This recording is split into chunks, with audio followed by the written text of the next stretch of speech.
Hi everybody, Scott with SD Curlee here. I wanted to talk with you a little bit about what is different between the new SD Curlees and the old ones from the old days, and give you a look and some sound samples at the one of the last evolutions of the old ones and the latest evolution of the new ones. We brought the company back in 2011, determined to give the original SD Curlee design its development and refinement that it never really had a chance to get in the 70s and into the 80s, and this is the result of that. So really quick, what you're looking at is an early 80s Curlee Strat bass, which we would not even dream about calling it that now because of the bank of lawyers that Fender has. So it's used only in historical reference purposes, as in SD Curlee literature. That is the Strat bass. They eventually, after the iconic SD Curlees from the 70s, went to an offset horn, so that way it would balance a little bit better, and a more traditional design. Still has the traditional SD Curlee DiMarzio cream Model P pickup. But this is a set neck, which they went to later on. This is a 2016 SD Curlee Phoenix, keeping the SD Curlee family visuals, rounded over mahogany body, the very long tenon maple neck set in, and cream pickups, triangle control layout, and the traditional SD Curlee headstock. But there are a lot of differences between the new ones and the old ones. First one being it's 2016. They cost a little bit more, just like a truck or a house or what you make per hour versus what you would have in 1976 or whatever. Really quickly running from headstock down, the differences between the new SD Curlees and the old SD Curlees. The headstock's tilted back at a greater angle for more string break angle over the nut. The nut is better. It's cut better, stays in place better, it's better material. The tuning machines are Hipshot Ultralights, very lightweight tuners with the cloverleaf button to give a vintage look to it. Let's see here.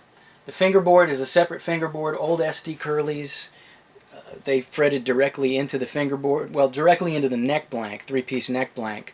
They didn't have a separate fingerboard. What you see is actually the front of the neck blank. Not a great thing if you need to go through and surface it or level it, refret it, things like that. And stability-wise, it can be a little bit questionable. We use a nice thick separate fingerboard. In this case, the optional rosewood, which you could not get on an earlier SD Curlee. And the neck is runs all the way through to the bridge. It is set into the body, glued into the body, as they went to in their later years. The bridge is a Hipshot Style A, far superior piece to any bridges that were used on the old SD Curlees. We have CTS pots, a switchcraft jack, fully shielded copper-lined control cavity. The truss rod in the neck is easily accessed as opposed to the old one. The old SD Curlee USA instruments, the truss rods and their installation and their future adjustment by people who own them those are the Achilles heels of those basses. They can be very troublesome. These are not, and that's a two-way rod. It will go forward or backward depending on which way you turn it, depending on what you need. These are SD Curlee proprietary cream bar soap bar pickups, 16K, custom wound to our specs. And now I'm going to flip them over for you, and we will see the back sides of these instruments. A lot of people associate SD Curlee with the mid-70s stuff that had a lot of brass on it. By the time SD Curlee folded in the early 80s, all the brass was gone, replaced by aluminum in a different shaped control cavity. This is a set neck. This is a fake cover. About 81, 82. They stopped doing this, and it just looked, well, like any other set neck instrument with a clean back, like this. But you can see we're also dealing with mahogany. The finish on this was dipped in Watco This is a hand-rubbed oil finish. You can see that the access for upper fret is a lot better these days. You can see the strap buttons are oversized to keep your strap where it should be around the instrument, around you and attached to the instrument, and a nice wooden control plate. And that's a lot of the difference between an old one and a new one. There is more also on the SD Curlee page at birdsongguitars.com, because Birdsong is our sugar daddy. The success of Birdsong over the years allowed us to do some fun things, like bringing back SD Curlee, to have some fun with it that had not been had, and brought it into a more modern instrument while still retaining a vintage classic SD Curlee look. Okay, we're going to plug these in and give you some sound examples now.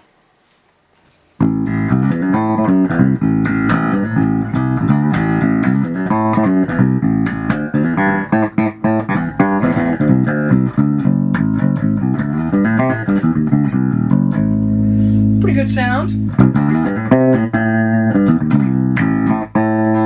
You're having to reach a little bit. Another thing about these instruments, they're similar in weight than the new one with the old one. High 8s pound range to about 9 pounds, mainly because this is an extremely light old SD Curlee, and that is a very dense piece of mahogany that I use for the new one. So the new ones should be a little bit on the lighter side. They definitely balance better because everything's moved back, the bridge is moved back, thus the neck is moved back into the body. It's less reach. You got about 3 inches less reach to get to the first fret on a new one than an old one, partially because the scale length is a ½ inch shorter. It's 32 on the new ones versus 32.5 on the old SD Curlees. And everything's just sort of tidied up a little bit. The upper horn on the new one is up around the 12th fret, so it balances real well. This upper horn is up around the 16th fret, which is why you still have to reach halfway into the parking lot to get to the first fret. But which defeats why you have a medium scale instrument to begin with. A medium scale is so much more playable than a full scale to a lot of people, and you're kind of working against yourself to set the bridge way up and have the neck sticking way out. But anyway, tone's pretty good. It's a good classic SD Curlee punchy tone, high output DiMarzio.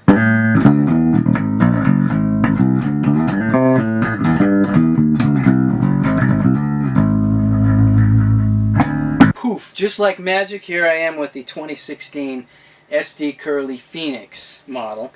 No adjustments have been made to the amp. The amp, I don't know whether you can see it or not, it's an old GK 400 RB, and all the settings are flat. There's nothing boosted or cut. It's just as it is.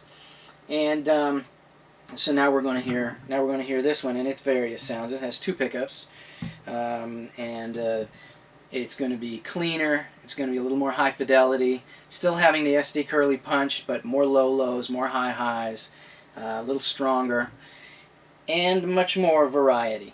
So here you go.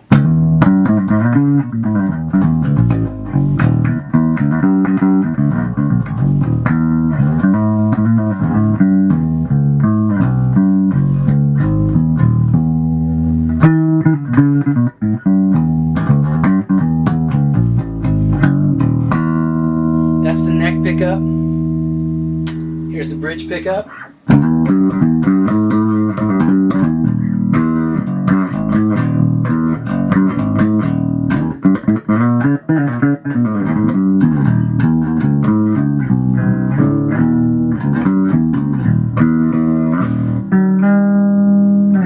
And here's both pickups on together.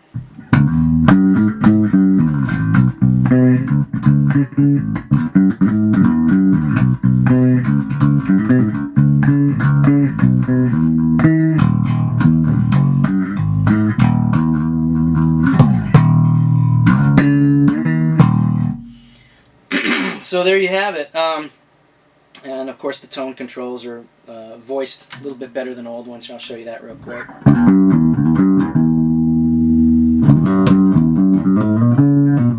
Turn this up a little bit. Play a little bit lighter. This is the bridge. This is the bridge pickup with the tone control all the way back.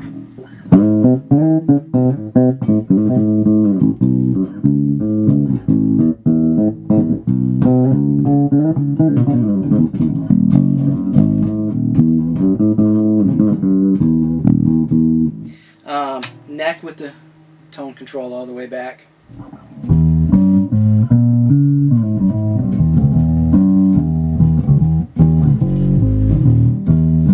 Any rattling you're hearing, those are the windows. I kind of like that.